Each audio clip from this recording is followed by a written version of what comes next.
Madame, mademoiselle, monsieur, bonjour et bienvenue dans ce magazine où nous retrouvons le professeur André Ouénin, professeur émérite d'exégèse à la faculté de théologie de l'Université catholique de Louvain et qui vient de publier aux éditions Les Sus ce livre Des louanges, entrée dans le psautier. Professeur Ouénin, bonjour. Bonjour. Et puis heureux de vous retrouver une nouvelle fois pour une série de 6 émissions dans le cadre de ce magazine sur votre livre. Bonheur est partagé. Voilà, merci. Peut-être une première question, c'est le psautier, d'où vient ce mot? Que signifie-t-il exactement? Alors le mot psautier, ça vient de la transposition en latin, psalterium, d'un mot grec qui signifie un instrument à cordes pincées. Et donc, qui était un instrument qui était utilisé pour accompagner la musique liturgique, qui traduit d'ailleurs un mot hébreu. Donc, dans la version grecque de la Bible, le psalterium est traduit le mot mizmor, qui signifie un chant, avec des paroles, mais accompagné par une mélodie de cordes pincées. Et donc, simplement, le mot psautier vient en fait de la façon dont on exécutait dans la liturgie les psaumes, ces différentes prières, ces 150 prières qui sont réunies dans ce livre-là. Mais en hébreu, le titre n'est pas celui-là. Comme vous l'avez dit, le mot c'est des louanges. Comme si ce qui était essentiel dans le psautier, c'était précisément la louange de Dieu, même si cette louange, on en parlera abondamment, même si cette louange doit parfois passer au creuset de la souffrance et donc de la supplication ou du cri. Ce sont des louanges comme ça qu'on peut prendre comme on veut, ou bien est-ce qu'il y a une trame tout au long de ces psaumes? En fait, très longtemps, on a considéré cela comme un simple recueil de poèmes liturgiques qui servaient notamment pour la prière individuelle ou collective dans le temple de Jérusalem. Mais les recherches récentes, on en parlera plus tard, je pense, les recherches récentes ont montré qu'au contraire, c'est un livre qui est composé comme un livre et donc dans lequel il y a une forme de trame, et on le montrera par exemple à l'occasion du psaume 2 qu'on abordera une autre fois. Alors, si effectivement c'est un livre, il y a une porte d'entrée. Voilà, exactement. La porte d'entrée, comme dans tous les livres, la porte d'entrée a quelque chose de programmatique. Ici, la porte d'entrée, c'est pas difficile, c'est le psaume 1, forcément. Le psaume 1, je vais vous le lire pour le commenter un petit peu, vous montrer comment il est précisément la porte d'entrée de ce livre.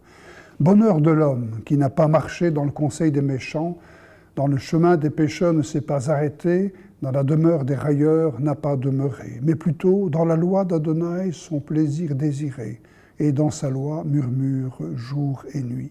Il sera comme un arbre planté près de canaux d'eau, qui donnera son fruit en son temps, et son feuillage ne fanera pas, tout ce qu'il fera réussira. Non pas ainsi les méchants, mais plutôt comme la balle qu'un vent dispersera. C'est ainsi que ne se lèveront pas les méchants dans le jugement et les pécheurs dans l'assemblée des justes, mais Adonai connaît le chemin des justes, cependant le chemin des méchants se perdra. Alors clairement, on entend que dans ce poème, il y a deux personnages. Il y a l'homme de la loi, l'homme qui médite la loi jour et nuit, et puis il y a les méchants qui sont aussi appelés les pécheurs ou les railleurs. Et en fait, ces deux personnages-là, on va les retrouver tout au long du psautier. Celui qui prie les psaumes, par définition, je dirais, ou par défaut, c'est toujours le juste, ou cet homme qui médite la loi et qui prie la loi avec sa vie devant Dieu. Et il est en permanence en but à l'opposition, en tout cas en présence de méchants, de pécheurs, dont il se garde, dont il cherche à se protéger. Et au milieu ou entre les deux, il y a le personnage de Dieu, appelé Adonai, le tétragramme, qui est un personnage auquel le psalmiste, donc le juste ou l'homme qui médite la loi, est attaché précisément à travers sa méditation de la loi, alors que les méchants s'écartent de Dieu avec un chemin qui va à sa perte. C'est une relation un peu une triangulation? Exactement, c'est une forme de triangulation et on y reviendra, mais donc vous avez deux grands types de psaumes. Vous avez les psaumes de louange, les psaumes de louange qui viennent en général après les psaumes de supplication. La supplication, c'est l'homme qui médite la loi, qui est en but dans une lutte ou dans une opposition aux méchants et qui crie vers Dieu pour que Dieu vienne à son aide, le secours soit avec lui, ou bien qui dit sa confiance en un Dieu qui est toujours avec lui, etc.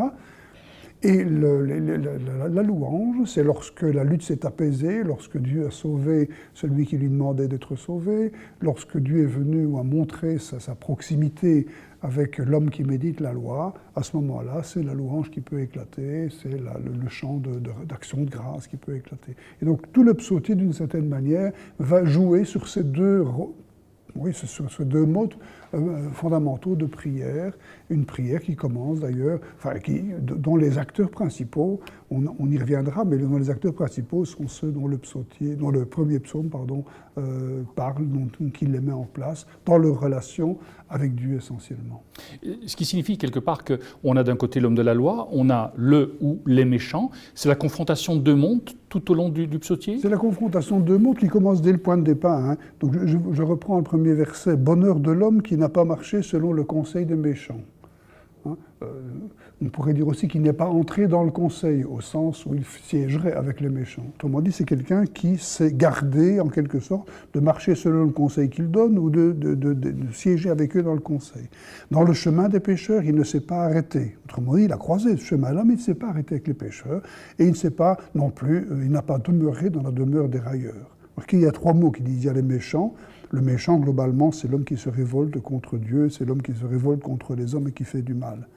On l'appelle aussi pécheur parce que celui qui fait ces choix-là, c'est quelqu'un qui va à sa perte, c'est quelqu'un qui est dans l'errance, ce qui est la signification première du mot pécheur en hébreu. Et puis il y a les railleurs, ce sont des gens qui non seulement se trompent, font fausse route, mais qui se moquent de ceux qui ne font pas ces choix-là. Autrement dit, qui ne laissent aucune chance au bien, puisque ce bien est tourné en dérision. Eh bien, l'homme qui médite la loi, c'est d'abord celui qui refuse de commencer à marcher, de s'arrêter et puis de siéger avec ces gens-là. Et qu'est-ce qu'il fait à la place de ça? Eh bien, on dit, c'est dans la loi du Seigneur qu'il met son plaisir, son désir, dans cette loi qu'il murmure jour et nuit. Je ne sais pas si vous avez entendu, mais il y a d'abord le passé, il n'a pas fait ceci avec les méchants, mais son présent, c'est d'être dans un compagnonnage permanent avec Dieu, grâce à sa loi, grâce à son instruction. Et qu'est-ce que c'est que cette instruction? Ce n'est rien d'autre que la Torah. C'est le Pentateuque pour nous. C'est-à-dire, c'est le cœur même de l'Ancien Testament, où à travers des récits qui racontent qui est l'homme et qui racontent comment Dieu entre en contact avec cet homme pour l'amener à faire le bien, mais en même temps qu'il y a un certain nombre de lois qui montrent quel est le désir de Dieu pour l'homme et donc comment l'homme est censé marcher. Au fond, l'homme qui médite la loi, c'est celui qui apprend à connaître Dieu en le voyant agir dans les actes qu'il fait et qui sont racontés dans la Torah, mais aussi en apprenant à être en phase avec le désir de Dieu qu'il trouve à l'intérieur de la loi. Et celui-là, eh bien, comme dit le texte, c'est quelqu'un qui va réussir. Et c'est la comparaison magnifique de cet arbre qui est planté tout près de canaux d'eau. Il faut s'imaginer dans une steppe comme le désert de Juda, qui est planté près des canaux d'eau. Il va offrir son feuillage comme ombre pour les passants, qui va offrir ses fruits à ceux qui veulent manger. Et donc, autrement dit, c'est quelque chose de nourrissant, de rafraîchissant, de reposant que d'être ainsi dans la loi. Non pas ainsi les méchants. La loi qui, pour l'homme contemporain, est souvent vécue comme une entrave à la liberté, là, le psalmiste, lui, il vit la loi de manière tout à fait différente. Oui, absolument. Ça, c'est tout à fait clair. Donc, mais ça, ce n'est pas seulement le psalmiste, hein. C'est la conception même de la loi au sens biblique du terme, qui n'a rien d'un code civil qui contraint un certain nombre de choses ou qui empêche un certain nombre d'autres choses. C'est véritablement le lieu où Dieu se révèle à travers ce qu'il fait et à travers l'expression de son désir ou de sa volonté dans la loi. Autrement dit, la loi, c'est le chemin de vie. Tout à la fin du Deutéronome, au chapitre 30, on dit « Voici que je mets devant toi la vie ou la mort, le bonheur ou le malheur. Choisis donc la vie, et pour ça, il faut écouter les commandements. » La loi, c'est la vie. Ce n'est rien d'autre, en tout cas pour l'Ancien Testament. Autrement dit, celui qui fait le choix de méditer la loi en se gardant du mal, c'est quelqu'un qui fait le choix de la vie et qui donc va avoir une vie féconde, comme l'image de l'arbre qui est mise ici en place dans le psaume 1. Et donc c'est Dieu qui, quelque part, nous donne cette loi pour découvrir la vie. Tout à fait. Donc c'est le Dieu de vie qui donne à l'être humain le mode d'emploi, si je peux dire, pour que cette vie qu'il a donnée puisse s'épanouir, pour que la liberté qu'il a donnée à son peuple en tirant d'Égypte puisse effectivement s'épanouir. Non pas ainsi les méchants.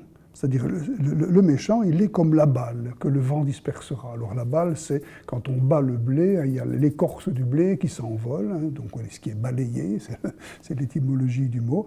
Hein. Eh bien, qu'est-ce que c'est la balle? La balle, c'est l'absence de fruits. Autrement dit, les méchants, par définition, ce sont des gens qui ne donnent pas de fruits.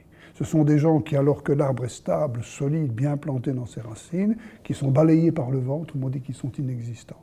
Autrement dit, c'est celui qui fait le choix de marcher en quelque sorte sur un chemin de mal, se condamne lui-même à l'inexistence, à l'inconsistance et à l'absence de fruits.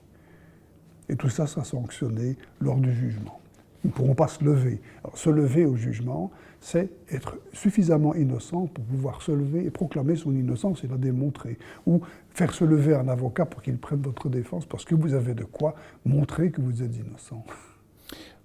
Merci, en tout cas, c'est assez passionnant et nous aurons l'occasion de poursuivre notre découverte de différents psaumes pour bien comprendre le sens même du psautier en lui-même. Merci à vous. Nous arrivons déjà au terme de cette émission. Au nom de toute l'équipe qui l'a préparée, il ne me reste qu'à vous souhaiter une excellente journée et je vous dis à très bientôt.